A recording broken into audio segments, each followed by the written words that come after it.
Hello दोस्तों, तो चलिए शुरू करते हैं हम 10th क्लास का लेसन नंबर 1 जिसका नाम है a letter to God. A letter to God मतलब एक पत्र भगवान के नाम। दोस्तों ये क्लास 10th की बुक फर्स्ट का फर्स्ट चैप्टर है जिसका नाम अ लेटर टू गॉड है और जिस बुक से लिया गया है उस बुक का नाम है फर्स्ट फ्लाइट मतलब पहली उड़ान। ठीक है, तो इस स्टोरी के अंदर दोस्तों दिखाया क्या गया है कि एक किसान है जिसका नाम लैंचो है और वो पहाड़ की एक चोटी पर रहता है। दोस्तों उसके साथ उसकी वाइफ और उसके दो छोटे छोटे बच्चे भी हैं। तो उस किसान ने क्या करा दोस्तों, उस किसान ने कौन मतलब मक्के की फसल उगाई और उसको इस बार पूरी उम्मीद है कि उसकी फसल बहुत बढ़िया होगी और उसका परिवार इस साल भी भरपेट खाना खाएगा। दोस्तों थोड़ा समय बीता है, फसल थोड़ी थोड़ी बड़ी होती है। उसकी जो पत्नी है वो अंदर अपने घर में खाना बना रही होती है जबकि उसका बड़ा बेटा बाहर खेतों में काम कर रहा होता है और छोटा बेटा पास ही घर के खेल रहा होता है। लैंचो को इस बार बड़ी उम्मीद है कि बारिश अच्छी होगी और उसकी फसल भी अच्छी होगी। उसने कुछ समय पहले अपनी वाइफ से कहा था कि काश अच्छी बारिश हो जाए तो हमारी फसल भी अच्छी हो जाए, लेकिन आज वो सपना सच होता हुआ नजर आया। नॉर्थ ईस्ट से आज वो काले बादल घनाते हुए चले आ रहे हैं। उससे कहा, सुनती हो, देखो मैं ना कहता था कि बारिश जरूर होगी, ऊपर वाला हमारी जरूर सुनेगा। क्यों? क्योंकि हमारी फसल के लिए केवल एक ही चीज की जरूरत है, वो है बारिश। तो दोस्तों लैंचो की पत्नी ने लैंचो को आवाज लगाई और साथ ही दो बच्चों को भी आवाज लगाई कि खाना खा लीजिए। दोनों बच्चे अंदर गए, लैंचो भी अंदर गया। आज जैसे ही वो खाना खाने लगे बीच में ही थोड़ी थोड़ी बारिश होनी शुरू हो गई। लैंचो बाहर आया और बाहर आने के बाद उसने ऐसे हाथ किया और उसके हाथ पर दोस्तों छोटी छोटी बारिश की बूंदें गिरनी शुरू हो गई। जैसे उसके हाथों पर छोटी छोटी बारिश की बूंदें गिरनी शुरू हो गई तो उसने अपने बच्चे व अपने पत्नी से कहा कि देखो ये छोटी बूंदें नहीं है बारिश की, ये 5 सेंट्स है। सेंट्स माने पैसा होता है दोस्तों। और जो बड़ी बूंदें गिरी उसको कहा कि ये 10 सेंट्स है। यानी उन्होंने कंपेयर किया, जो बारिश की छोटी बूंदें थी उसको 5 सेंट्स का और जो बारिश की बड़ी बूंदें थी उसको 10 सेंट्स का। दोस्तों बारिश हल्के तेज होती चली गई। सारे घर के सभी लोग अपने घर के अंदर चले गए और बारिश इतनी तेज हुई कि बहुत तेज तूफान और तूफान के साथ ओले पड़ने शुरू हो गए। लैंचो निराश हो गया। पूरी रात बारिश हुई। सुबह उठकर जब लैंचो ने देखा तो उसकी पूरी फसल पर बिल्कुल व्हाइट चादर बिछी हुई थी। यानी कहा गया है कि जैसा किसी ने नमक की बोरियां खोल दी हो। यानी पूरी रात इतने ओले पड़े कि फसल दिखाई नहीं दे रही थी। जो लैंचो अभी तक हंस रहा था बारिश को देखकर, अब वो रोने लगा। यानी पूरी ही तरह से उसकी फसल दोस्तों डिस्ट्रॉय हो गई, खराब हो गई। अब उसको दोस्तों केवल एक ही उम्मीद थी, वो थी भगवान को लेकर कि भगवान इस साल मुझे और मेरे परिवार को भूखा नहीं मरने देगा, मुझे और मेरे परिवार को भूखा नहीं मरने देगा। भगवान ने कुछ तो मेरे लिए सोचा होगा। इसीलिए दोस्तों वो एक पेपर और एक कलम उठाता है और भगवान को पत्र लिखना शुरू करता है जिसका नाम रखा गया अ लेटर टू गॉड, एक पत्र भगवान के नाम। और उस पत्र में दोस्तों वो क्या लिखता है?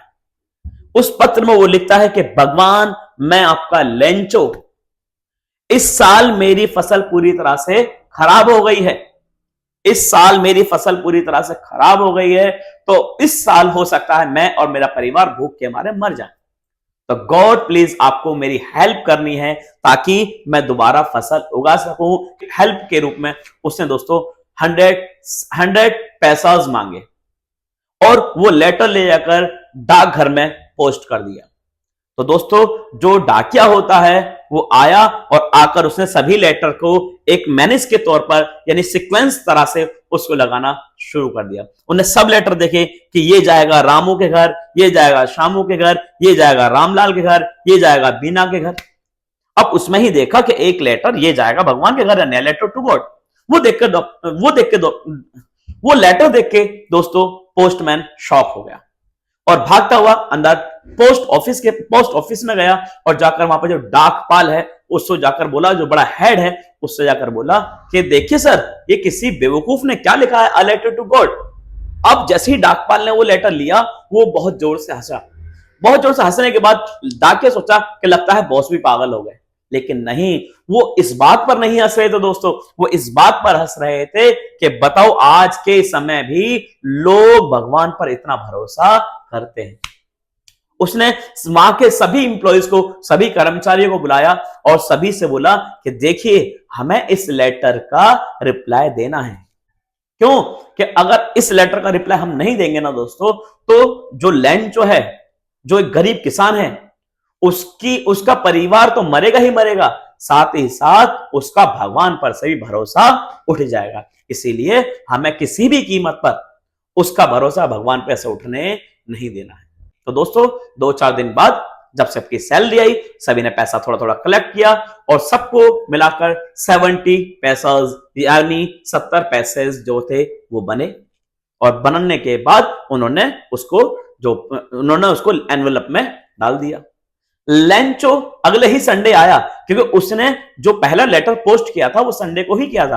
और नेक्स्ट संडे जब आया तो लेंचो भागता हुआ पोस्ट ऑफिस आया, क्योंकि उसे उम्मीद थी कि भगवान ने मेरे लेटर का जवाब जरूर दिया होगा। जैसे ही लेंचो पोस्ट ऑफिस आया और पोस्ट ऑफिस आकर पोस्ट मास्टर से पूछा, अरे क्या मेरा कोई रिप्लाई आया, क्या मेरा लेटर आया? पोस्ट मास्टर ने हंसते हुए उसको उसका लेटर दिया, बोला जी आया, बिल्कुल आया, लीजिए।